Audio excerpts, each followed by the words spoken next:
Praise the Lord. எல்லாரும் எப்படி இருக்கிறீங்க? எபேசியர் 4ஆம் அதிகாரம் 29வது வசனம். Ephesian chapter 4 verse 29. கெட்ட வார்த்தை ஒன்றும் உங்கள் வாயிலிருந்து புறப்பட வேண்டாம். பக்தி விருத்திக்கு ஏதுவான நல்ல வார்த்தை உண்டானால் அதையே கேட்கிறவர்களுக்கு பிரயோஜனம் உண்டாகும்படி பேசுங்கள். அல்லேலூயா. ரொம்ப ஒரு விசேஷித்த வார்த்தை என்று நான் நினைக்கிறேன். கர்த்தருடைய ஆசீர்வாதங்கள் நமக்கு நிறைவாக இருப்பதற்கு என்ன வார்த்தை பேச வேண்டும், எப்படி பேச வேண்டும் என்று கர்த்தர் நமக்கு சொல்லிக் கொடுக்கிறார். சில நேரத்தில் சரளமாக சிலர் கெட்ட வார்த்தை பேசுவாங்க. ஏசப்பா அன்பை தெரியாதவங்க கெட்ட வார்த்தை பேசுகிறாங்க. சில பட்டணங்களில் சிறு பிள்ளைகள்னு பெரியவங்க வரைக்கும் தாராளமாக சரளமாக கெட்ட வார்த்தைகளை பேசக்கூடியவர்கள் இருக்கிறாங்க. ஏன் இது இப்படி நடக்குது?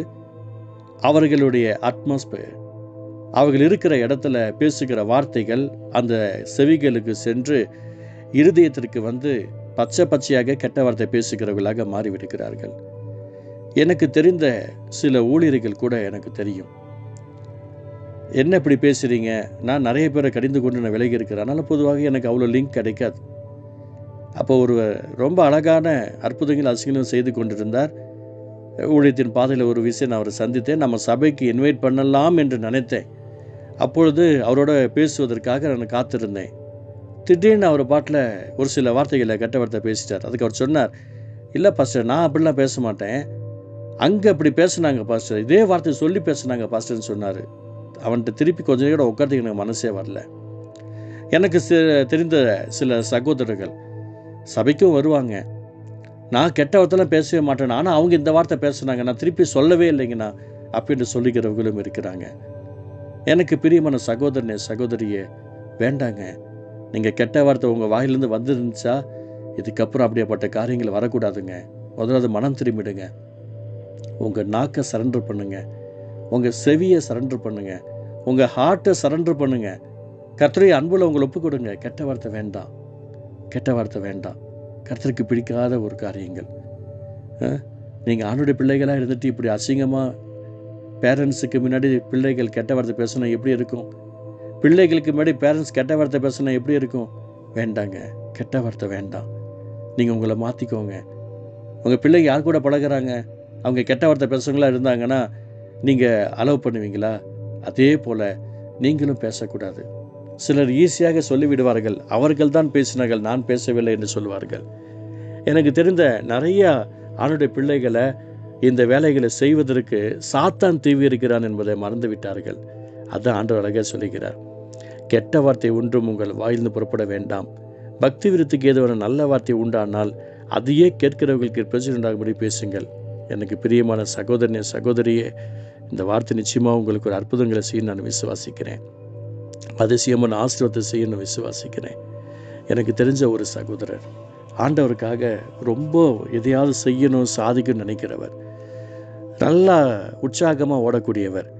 நான் எப்பொழுதும் அதிகமாக நினச்சி பார்ப்பது உண்டு. ஒரு விசை ஒரு இடத்துல நான் பஸ்ஸுக்கு காத்திருந்த போது அங்கே சிறிய ரகலை இருந்தது. அந்த சத்தத்தை கேட்டுட்டு என்னன்னு சொல்லிட்டு எல்லோரும் போனாங்க, நானும் போனேன். தூரமாக பார்க்கும்போது இந்த குறிப்பிட்ட சகோதரர் பயங்கரமாக பச்சையாக கெட்ட வார்த்தை பேசிட்டார், பச்சையாக பேசிட்டார். அந்த நேரத்தில் சரி எனக்கு மனசு தாங்கல, நேரம் அப்படியே தூரமாக வந்துட்டேன். நான் அந்த இடத்துல இருந்ததை அவர் கவனிக்கலை, கூட்டம் அதிகமாக அவர் என்னை கவனிக்கலை. அடுத்த ஞாயிற்றுக்கிழமை அவர் வருகிறார். அவருக்கு நான் பாட்டு கொடுக்கலை, எந்த ஒரு காரியங்களையும் நான் அனுமதிக்கலை.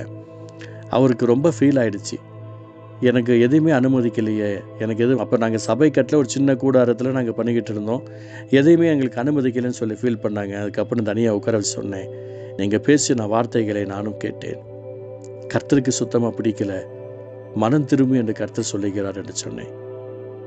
இல்லை, அந்த நேரத்தில் உடனே நான் மனம் திரும்பிட்டேன். நான் ஏசப்பாவிட்ட கண்ணீரோட மன்னிப்பு கேட்டு முழங்கால் படிட்டு ஏசி வந்ததுன்னு சொல்லி நான் மனம் திரும்பிட்டேன். உபவாசம் கூட போட்டுட்டேன். எனக்கு சகோதரனே சகோதரியே, கர்த்தருக்கு இதெல்லாம் தெரியுங்க, வேண்டாங்க, விட்டுடுவோம்.